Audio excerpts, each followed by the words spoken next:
15, é o versículo de número 11. Nós não vamos ler todos os versículos, mas apenas para nós pegarmos como um tema nessa mensagem. O capítulo 15 de Lucas é o capítulo dos achados e perdidos. Nós vamos ler aqui sobre um homem que tinha 2 filhos e ele perdeu um filho por um tempo. E esses 2 filhos estavam dentro da casa do pai. Diz assim o texto de Lucas capítulo 15 e o versículo de número 11 diz assim: Jesus já tinha contado 2 parábolas e continua contando a parábola do filho pródigo, dizendo: continuou, certo homem tinha 2 filhos, e o mais moço deles disse ao pai: Pai, dá-me a parte dos bens que me cabe, e lhes repartiu os haveres. Passando não muitos dias, o filho mais moço, ajuntando tudo que era seu, partiu para uma terra distante, e lá dissipou todos os seus bens, vivendo dissolutamente. Amém? Amém. Só esse texto para nós meditarmos. Se você olhar o primeiro versículo do capítulo 15, você vai encontrar Jesus falando de um homem que tinha 100 e perdeu uma ovelha. Você vai encontrar depois, no versículo 8, uma mulher que tinha 10 e perdeu uma. Mas aqui a situação é mais grave. Primeiro se perde 1%, depois se perde 10% e agora se perde 50%. O homem que tinha 99 ovelhas ao seu olho, ele não deixou aquela uma que estava faltando, ele foi procurá-la. A mulher que tinha 10 dracmas e perdeu uma, ficando com 9, ela também não ficou tranquila com as 9 que ela tinha. Ela queria voltar a ter as 10 dracmas que ela possuía. E o homem aqui desse cenário, que tem 2 filhos, ele tem um mais moço e tem um mais velho, e todos os 2 gozavam de tudo que o pai tinha na sua casa. Mas chegou um momento em que o filho mais moço, pela sua ideia e pelo seu parecer, ele achou que ele não deveria mais ficar na casa do pai, e ele vai até seu pai, e o pai é interrogado pelo filho, dizendo: pai, eu quero o que é meu por herança. Porque eu vou usar algumas palavras que talvez não estejam na Bíblia, mas talvez o filho usou essa expressão. Eu posso fazer algumas conjecturas, porque a Bíblia não registra os fatos bem detalhado como deveria ser escrito, talvez. Mas o filho, ele chega diante do pai e ele diz assim: olha, eu não quero mais ficar dentro desta casa, eu quero sair daqui. Esse lugar já, para mim, quem sabe, está chato, já está uma coisa um tanto engessada, e eu preciso aventurar um pouco. Eu quero ver, eu quero mudar de vida, eu quero experimentar outras coisas, eu quero sair desse mesmismo aqui dentro dessa casa, eu, você, a mamãe e meu irmão. Eu quero experimentar um outro tipo de vida. E o pai, ele não disse nada, ele deixou o filho tomar a sua atitude. E toda atitude que o ser humano toma, depois tem uma consequência. Deus, ele não impede nós de tomarmos nenhum tipo de atitude. A atitude do ser humano, ela é tomada por si próprio. Ou você toma na direção de Deus essa atitude, ou você toma a atitude fora da direção de Deus. Aí tem 2 consequências. Tem a consequência de quando você toma atitude com Deus, ser abençoado, e de quando você toma atitude sem a permissão de Deus, de você não ser abençoado. Isso está na escolha do ser humano. Deus não vai intervir. Se eu disser para alguém: olha, você não deve fazer isso, eu não tenho essa condição de dizer, porque o ser humano é dotado de livre-arbítrio, de escolha. E esse moço, ele opinou pelo palpitar do seu coração. Ele achou que o seu coração estava falando certo, que a sua mente estava correta naquilo que ele iria fazer. E ele vai até o pai e ele pede o que era dele, e o pai não negou em dar o que era dele. O pai deu, quem sabe com um coração apertado, querendo dizer não, querendo insistir para que o filho ficasse em casa com ele, mas ele sabia que o coração do filho já tinha tomado uma decisão. E Deus, quando Ele olha para nós, às vezes nós tomamos atitudes e Deus quer tentar reverter a situação, mas nós já colocamos isso como uma martelada final. Não, eu já determinei que vai ser assim e eu não volto atrás. E Deus não está nem aí quando nós não voltamos atrás. Quando nós voltamos atrás, Deus estende as suas mãos e abençoa. E quando nós não voltamos atrás e achamos que a nossa opinião é que está certa, Deus diz a Deus: não estou nem aí com você. Você que está tomando atitude, não é eu que estou fazendo você entrar por este caminho. Onde é que nós temos um exemplo disso? Vamos olhar para o exemplo de Ló e de Abraão. Quando Deus dá uma contenda, um desentendimento entre os pastores de Ló, não propriamente com Ló e Abraão, mas com os pastores de Ló e com os pastores de Abraão, por causa de algum pedaço de grama, algum local mais verdejante para as ovelhas pastarem. E os pastores de Ló e os pastores de Abraão, por Abraão não obedecer a Deus, quando Deus disse para Abraão: sai do meio da tua terra e da tua parentela, era para ele sair, ele e a esposa só, não levar ninguém de atrás. Mas essa desobediência de Abraão já custou um peso na sua consciência. E quando chega em determinado tempo, depois que seu pai morre, o Ló e o Abraão têm que se separar. Aí Deus dá para os dois para decidir para que lado queriam ir. E o Abraão, sabendo que aonde ele fosse com Deus seria próspero, ele deixou o Ló escolher. Ele foi muito inteligente. Se chegar para você hoje e dizer assim: olha, você está diante de uma frota de carro e Deus diz para você: você escolhe o que você quer. Logicamente que nós escolheremos o melhor, o mais caro, o mais bonito. Mas será que nós temos condições de manter o carro mais caro, mais bonito? Será que nós temos condições de emplacar o carro mais caro? Ou precisamos pedir ajuda depois para a igreja para emplacar o carro mais caro, ou pagar um seguro, ou até mesmo andar na estrada com medo, ou talvez chavear ele a 7 chaves, não vir na igreja com medo que alguém passe perto e risque o seu carro, porque isso vai prender o seu coração. Quando Deus deu a oportunidade para Ló e Abraão decidirem a sua vida, o Abraão disse assim para o Ló: se tu for para a esquerda, eu vou para a direita. Se tu vai para a direita, eu vou para a esquerda. Se tu for para trás, eu vou para frente. Se tu for para frente, eu vou para trás. Você decide. E o Abraão deixou Deus tomar conta da situação. E o Ló, quando olhou para as campinas verdejantes de Sodoma e Gomorra, ele escolheu um lugar melhor. Aparentemente é o que eu vou prosperar, lá eu vou ter muito gado, lá eu vou ser próspero, lá eu vou ser abençoado. Nem sempre a bênção material acompanha a bênção espiritual. Às vezes você mora numa casa de chão batido, que é bem difícil, bem raro hoje no país aqui, ou pelo menos aqui na região sul nossa, encontrarmos alguém ainda que mora numa casa de chão batido. Nós vamos usar essa expressão, numa casinha velha, numa casinha, quem sabe, cheia de cupim, que é o que tem na nossa região, e dizer assim: ó, essa pessoa é cheia do Espírito Santo. Glória a Deus, isso é verdadeiro.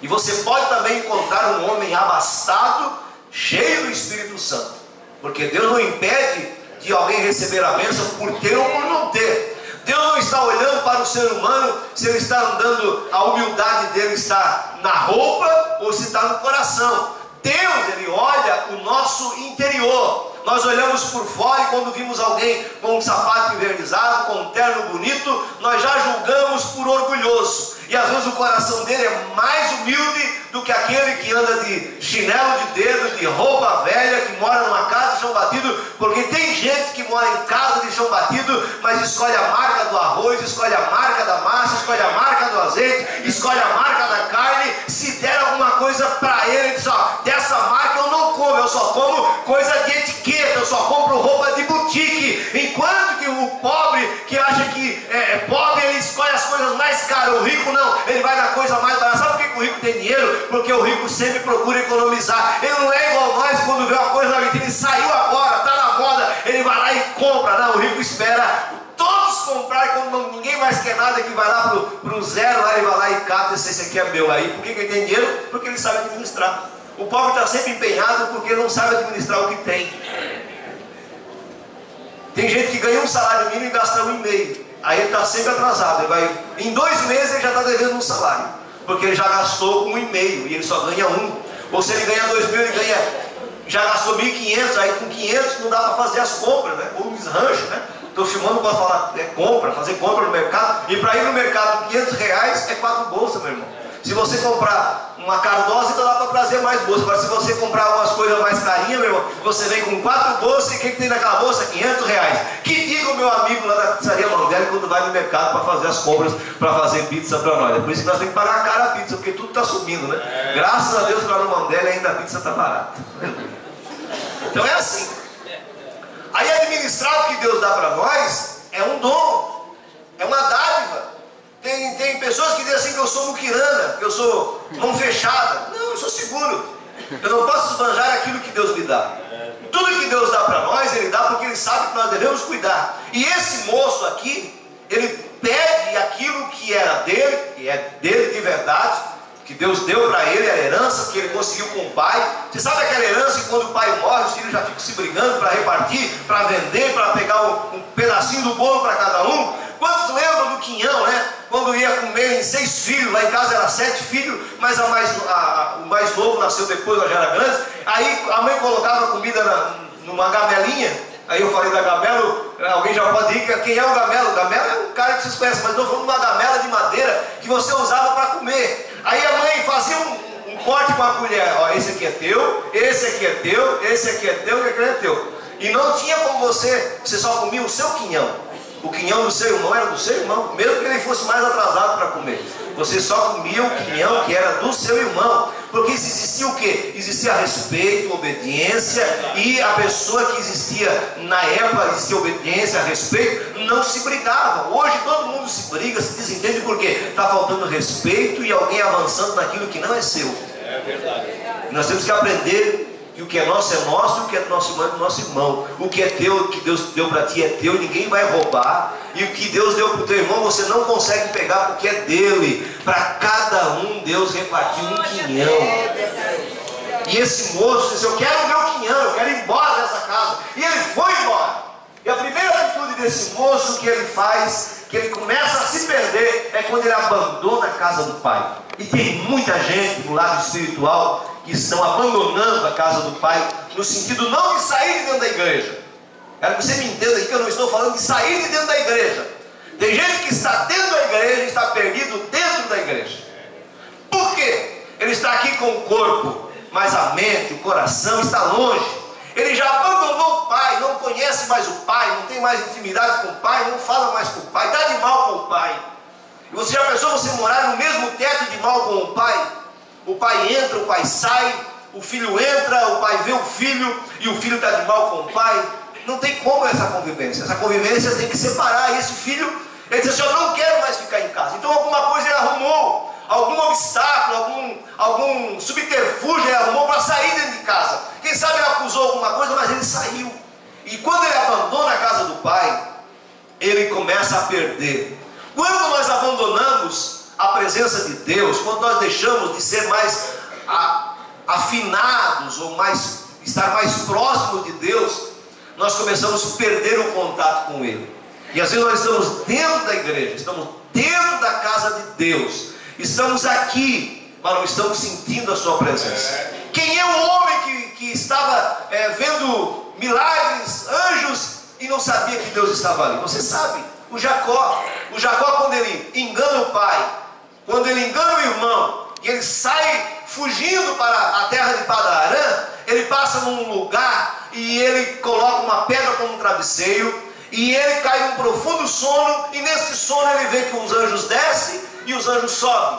Mas Deus não permitiu que o Jacó se acordasse, sabe por quê? Porque o Jacó, ele precisava passar por uma transformação. Tem muito crente que sonha muito, mas não acontece nada, porque ele ainda não passou no vale de Jaboque. Ele pensa em tantas coisas. Eu queria falar em mistério, eu queria profetizar, eu queria ser uma bênção. Depois que você trabalhar 7 anos por Leia, 7 anos por Lia, enquanto você não ficar no vale de Jaboque, passar a tua família e você ficar a sós com Deus, porque tem gente que quando acontece o problema, ele diz assim, ó, o problema é meu filho, o problema é minha esposa, o problema é os meus familiares. Não, o Jacó, o problema dele não era os familiares, o problema era ele mesmo. Ele precisava se encontrar com Deus, e quando ele veio embora de volta para encontrar-se com seu irmão Esaú, ele manda a família passar o vale de Jaboque e ele fica só com Deus no vale.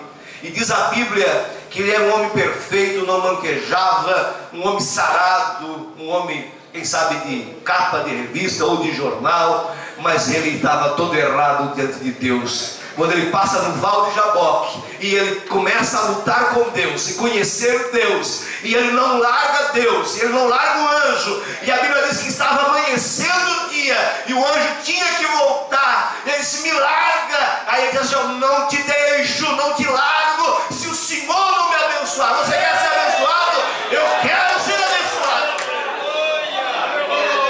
Nós precisamos muitas vezes passar pelo vale de Jaboque. Nós estamos muito acostumados a tudo é benção, tudo que dá, tudo que nós queremos acontece, dá certo. E às vezes o vale de Jaboque vem para melhorar a vida espiritual. O Jacó, tem tanta coisa sobre Jacó. O Jacó era tão esperto, tão astuto, enganador era o nome dele. O sogro dele disse assim, as ovelhas que nascerem pretas vão ser suas. Olha, era a raridade nascer ovelha preta. Para começar, acho que não existia. Aí Deus abençoa Jacó e nasce ovelha preta, porque Deus tinha uma promessa para ele. Ele recebeu a bênção que era do irmão dele. Aí o sogro viu que estava nascendo muita ovelha preta, disse, não, agora é só as pintadas. Aí quando o sogro disse, agora é só as listradas, o Jacó arruma uma estratégia. Se fosse nós, pintava uma lista de preto, uma lista de branco, uma lista de preto, um amarelo, um branco. O Jacó faz o seguinte, ele vai lá onde as ovelhas vão beber água, ele vai lá, tira um pedaço de casca de uma madeira, tira um pedaço de casca e deixa outro, e vai fazendo a madeira ficar listrada, e ele faz isso em todas as árvores. Aí eu não sei se é Deus que está agindo, ou se isso é verdadeiro mesmo, porque senão, se acontecer isso, as mulheres gestantes não podem olhar muito para muitas coisas por aí. Senão os filhos vão nascer pintados. Mas para o Jacó funcionou. Aí as ovelhas iam descer para beber água, ficavam olhando para aquelas árvores listradas, e começou a nascer ovelha listrada. Aí o sogro disse, mas não tem como. Esse homem não tem como enganou, logrou, enrolou, e tem muita gente que está enrolando há muito tempo, e está enganando há muito tempo, mas chegou a hora de voltar. E quando chega a hora de voltar, ele voltou. Eu tenho que voltar para casa. Você sabia que você não é daqui? Você não vai ficar para sempre aqui? Você vai voltar para a sua pátria? Você sabia que aqui é só um lugar de passagem? Aqui é só um lapá da arame que você está passando? Você não vai ficar eternamente aqui, não? Nós vamos voltar para um lugar, nós vamos voltar para uma terra, nós vamos voltar para um Deus que nos criou perfeitamente, nos criou puros, santificados, e nós, através dos dias, nós vamos perdendo esse contato, vamos manchando as nossas vestes, vamos sujando o nosso corpo, e nós vamos nos lambuzando com o lamaçal de pecado nesse mundo que está aí, e nós vamos estar tudo legal. Não está legal, não. Não está legal. Nós precisamos saber que nós estamos retornando. E nós vamos se encontrar com Esaú de novo. E o Esaú vem furioso. O Esaú estava doido para matar o Jacó. Você me logrou há 20 anos atrás. E era uma raiva que não tinha saído ainda do coração. Você pensa que foi poucos dias? Ele trabalhou 7 anos para uma mulher e mais 7 para outra, deu 14. Mais o tempo que ele ficou lá granjeando, vamos botar aí uns 16 anos então, pastor. Vamos botar uns 16 anos que estava longe do irmão. E que o irmão não via ele, guardava uma ira muito grande contra ele. E ele tinha que se encontrar com o irmão. Tem crente que está na igreja e às vezes ele está irado com alguém, e já faz muito tempo. Faz muito tempo que ele não consegue mais orar pelo irmão, não consegue mais olhar para aquele irmão, não consegue perdoar aquele irmão. E isso não é de Deus. Deus não guarda a ira. Você já imaginou, meu irmão? Você já imaginou se Deus fosse igual a nós? Pare um pouquinho, feche os teus olhos e pensa.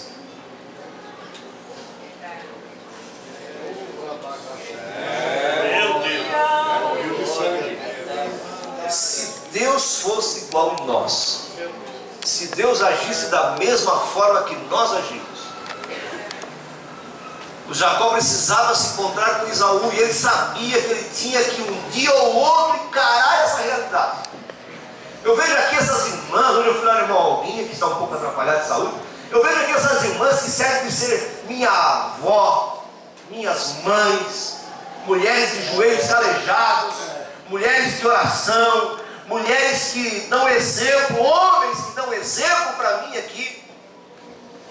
E aí eu fico imaginando se eu chego aqui como um pastor e fico agora desfazendo tudo que estas mulheres, que estes homens conseguiram através da oração. Eu chego aqui agora com uma nova moda, eu troco esse púlpito de vidro, coloco aqui uma prancha, um skate, e faço um púlpito, e começo a colocar jogo de luzes, e começo a fazer bam, bam, bam, e essas irmãs vão dizer assim, é o fim do mundo, porque o Jesus que nós conhecemos há 40 anos atrás, ele entrava nas igrejas, ele curava os enfermos, os demônios subiam, não tinham como ficar aqui dentro. Aí agora eu chego na hora 1/10 e começo a mudar tudo. Eu não quero disso, não gosto daquilo, não gosto daquilo outro. E aí nós vemos uma igreja, hoje nós estamos vendo uma igreja que os nossos pais construíram. Nós estamos apenas comendo na mesa daquele joelho que os pais nossos na fé. Eu não tenho pai crente nem mãe, mas quando eu falo pai na fé, eu falo desses anfitriões, dessas mulheres, desses homens que já morreram, mas que oraram, jejuaram para que essas portas não se fechassem.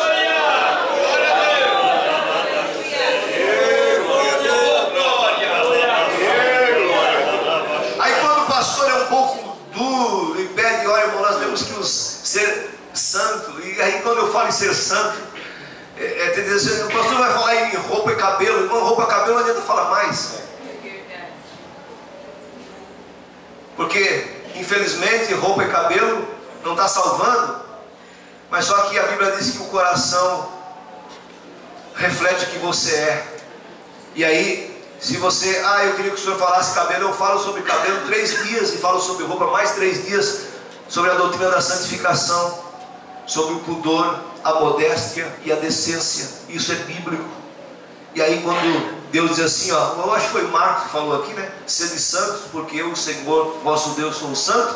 Ele é santo ontem, ele foi no passado, ele é ontem, ele é hoje, ele é amanhã. Pode o mundo virar de ponta cabeça, pode virar uma Sodoma e Gomorra, mas ele continua sendo Deus. Ele vai entrar dentro da cidade de Sodoma e Gomorra, irmão, ele vai tirar de lá de dentro aqueles que são fiéis. Porque Deus não está preocupado em dizer assim, lá na cidade mineira tem uma igreja que está fazendo um grande barulho e está se convertendo muitas almas, mas tem que ver se estas almas e se essas pessoas estão fazendo muito barulho, se é barulho verdadeiro ou se é aquele barulho de lata seca. A gente, eu que não sou muito velho, tenho só 52 anos, mas já fiz de tudo na vida. A gente conhece um carro de boi quando ele vem carregado e quando ele vem vazio. Pelo jeito de cantar o carro de boi, você sabe quando vem carregado. Hoje você conhece o ronco de um caminhão quando está carregado, para quem é motorista, né? Tem algum motorista aqui? O Nilton dá, o Edson, o irmão é motorista. Ele conhece o ronco do caminhão quando é carregado, porque ele sabe que ele vem gemendo. E quando vem gemendo é porque tem conteúdo. Quando vem livre é porque não tem nada. Assim é o crente. Quando ele geme, quando ele ora, quando ele chora, quando ele se levanta, ele tem conteúdo. Agora quando ele anda uma vida de qualquer maneira, ele é igual um metal que tinha, é igual um sino que bate, as palavras não mudam, as coisas não mudam o vizinho, não muda a esposa, não muda os filhos, não muda a mãe não tem prazer em dizer que esse filho é um crente, o sogro não tem prazer em dizer que essa nora é crente, porque não teve diferença. A Bíblia diz: vereis a diferença do que serve a Deus e do que não serve. Nós devemos entender que Deus, Ele ainda é um Deus que zela pelas coisas certas, verdadeiras, não é extremismo, mas é santidade. E você nunca viu Jesus se misturando com as coisas que eram imundas. Ele chegava no meio do imundo e purificava o imundo e limpava o imundo. Você vai ver o José no Egito, está lá preso no calabouço, mas nem por isso José se contaminou com o Egito. O Egito é que teve que se converter ao Deus do José. Você vai ver Sadraque, Mesaque e Abednego lá na Babilônia, e eles não se curvaram diante do Deus que eles levantaram ali. E você vai ver que quando eles não se dobram, você vai ver Daniel também, que não se dobra, e você vai ver que aquela nação, ela foi induzida por 4 homens. O rei disse assim: olha, aquele que não se dobrar diante do Deus de Daniel, de Sadraque, Mesaque e Abednego, eu vou jogar na fornalha. Nós temos que inverter a situação. Nós não temos que fazer igual o mundo. Nós não temos que cantar rap. Nós não temos que cantar músicas embaladas para ganhar jovens. Não, nós temos que cantar músicas sacras, que mexem na alma, que mexem dentro do coração, e que as pessoas sintam paz quando nós cantarmos, adorarmos. Esse filho abandonou isso. E eu fico aqui, encerro aqui, fico no primeiro ponto, continuo na terça. Esse filho, ele abandona a casa do pai, a casa paterna. Ele deixa o pai, ele deixa o conforto da casa, ele deixa a abundância de alimento. Ele pega um dinheiro e diz: agora eu estou tranquilo. Tem gente que quando pega um dinheirinho, você vê muitas pessoas, eu vejo algumas pessoas que eu conheço, que recebeu o pagamento hoje, quando é amanhã ele já não tem mais nada, ele já queimou tudo, ele já cheirou, porque o diabo escraviza ele já queimou no álcool, ele já jogou tudo fora. No dia seguinte ele precisa comprar uma Neovagina, uma aspirina, ele não tem dinheiro. Pessoas que estão escravizadas, e outros que estão pisando favos de mel. Você sabia que o que eu estou pregando aqui hoje é favo de mel? Amém. Mas tem gente que está com a alma tão cheia que pisa o favo de mel. Sabia que tem gente que quando está com muito mel em casa ele joga fora. Mas quem não tem, você já foi fazer um chazinho para gripe e você procurou aquele sachêzinho de mel e não tem em casa. E é bem difícil quem tem mel em casa. Algumas pessoas têm mel em casa, mas o mel é uma bênção. A Bíblia fala muito de mel e leite. Mel e leite. Mel e leite é um remédio. Remédio muito poderoso. Você ferve um leite com mel. Primeiro você ora. Mas resfriado. Você diz: ah, não curou meu resfriado. Irmãos, tem gente que quer que Jesus faça tudo. Ele é um cirurgião de plantão. Se você tropeçou numa pedra, Jesus não vai colocar a mão igual fez na orelha do soldado mau e já curar na hora, porque o dedo vai ficar doendo. Se você ficar lá na praia, num dia de frio, sem roupa, assim, seminu, pegar um resfriado, Jesus não caiu aí, se vira agora. Vá tomar conta daquilo que você fez de errado. Então nós estamos dentro da igreja comendo mel e dissemos assim: o culto hoje não foi bom. Mas quem é crente mesmo diz assim, está sempre dizendo assim: o culto hoje vai ser maravilhoso, porque Jesus vai derramar o seu poder. O culto hoje vai ser maravilhoso, porque Jesus vai derramar o seu poder. Vai, como quem quer cantar mesmo? Derrama, Senhor, derrama, Senhor, derrama sobre nós o seu poder. Derrama, Senhor, derrama, Senhor, derrama sobre nós o teu poder. Fé mais fé, amor mais amor. Quem não tem, peça ao Salvador.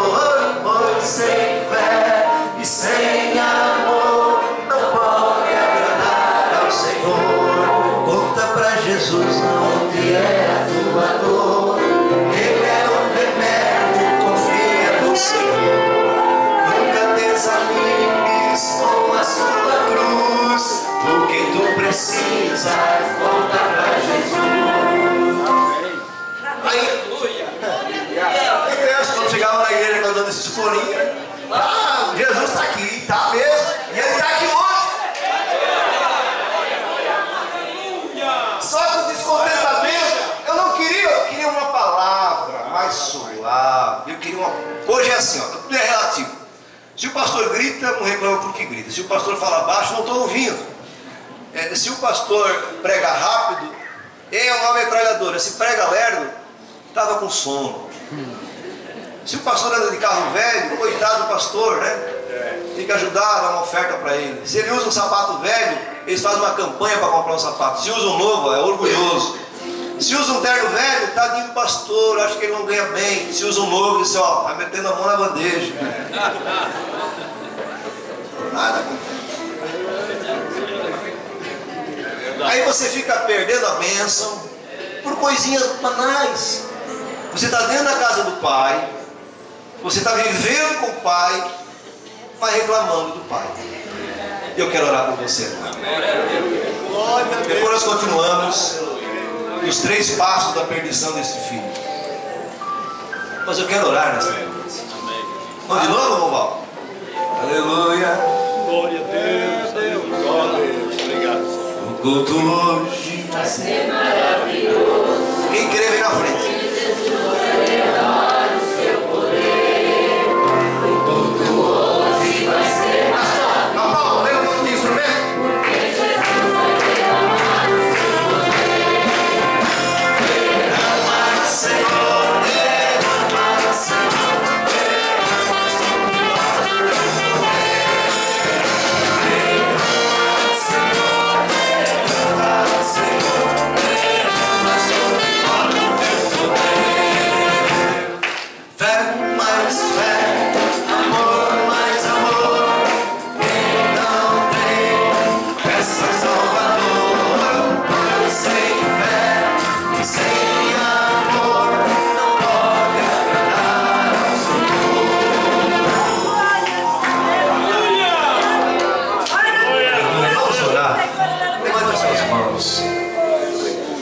Senhor, nós te agradecemos, pois a tua presença é notória no nosso meio.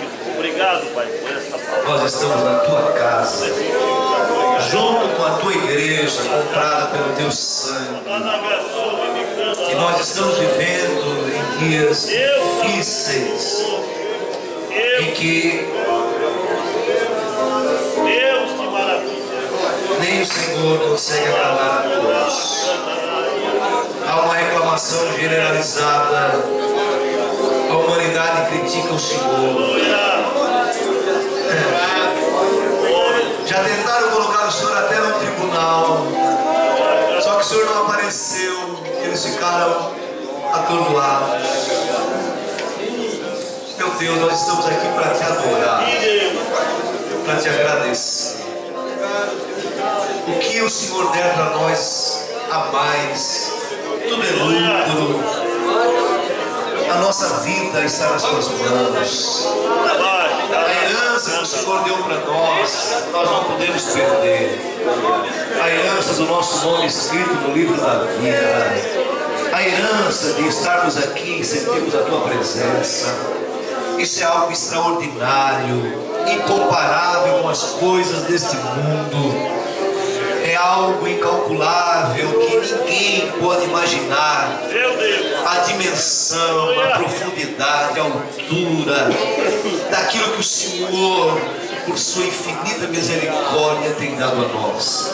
Nós te louvamos nesta noite, oramos em favor desta igreja. Senhor, eu sei que tu é Deus que cura, eu sei que tu é Deus que salva, eu sei que tu é Deus que liberta, eu sei que tu é Deus que converte o homem do pecado, da justiça, do juízo, e que nesta noite esta palavra pode ter alcançado alguém. Eu estou orando em favor dessas pessoas, Senhor, pedindo que a tua boa mão venha estar estendida aos nossos telespectadores que nos assistem sempre pelo Evangelize Criciúma, Senhor, que eles possam ser abençoados, que a vida deles nesse momento possam ser tocadas. Quem sabe eles estejam vivendo momentos difíceis. Tu és Deus de perto, mas também é Deus de longe, e tu pode ir de encontro a essa pessoa que está aflita, angustiada. Ainda hoje nós ouvimos relatos de alguém que tirou a sua vida, achando que isso é a solução. A solução é entregar a vida a Ti, não tirar a vida, Senhor. E nós estamos orando por esta igreja, orando pelo Teu povo, Senhor. Abençoa ricamente, abençoa também, Senhor, os nossos queridos irmãos que contribuem para a Tua obra, os que contribuem para a obra de missão, os que contribuem com os seus dízimos, com as associações, a Bet Shalom e a Bessim. Nós oramos e pedimos a Tua bênção, em nome do Senhor Jesus. Todos que creem, digam amém. Amém. Vire para o seu irmão, cumprimente ele e diga assim: que Jesus tem uma bênção para a tua vida.